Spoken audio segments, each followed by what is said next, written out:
TV Bulandsena news network रोकठोक Marathi number 1 channel. Beed जिल्ह्यातील सर्व शेतकरी, सर्व पशुपालक, सर्व नागरिक, सर्वांना माझा मनपूर्वक नमस्कार। मी विवेक जॉन्सन, जिल्हाधिकारी बीड। दिनांक 13 ते 15 या दरम्यान आमच्या पर्ली तालुक्यामध्ये अखिल भारतीय पशुपक्षी प्रदर्शन महापशुधन एक्सपो याचे आयोजन करण्यात आलेलं आहे। हे फक्त एक कार्यक्रम नव्हे, पूर्ण एक महोत्सव आणि ज्ञानाचा उत्सव आहे।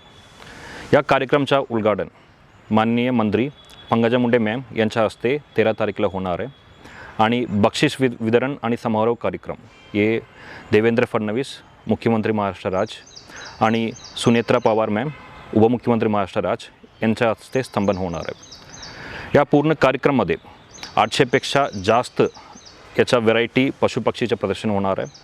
300 पेक्षा जास्त स्टॉल्समध्ये थीमॅटिक एक्सपो होणार आहे। त्यासोबत विविध मुद्द्यावर आमचा लाईव्ह डेमो चाराचा असेल, मुरगाचा असेल, नैसर्गिक शेतीचा असेल, याच्या सर्व मुद्द्यावर आमचा लाईव्ह डेमोसुद्धा असणार आहे। या कार्यक्रमाच्या सोबत आम्ही कृषी प्रदर्शन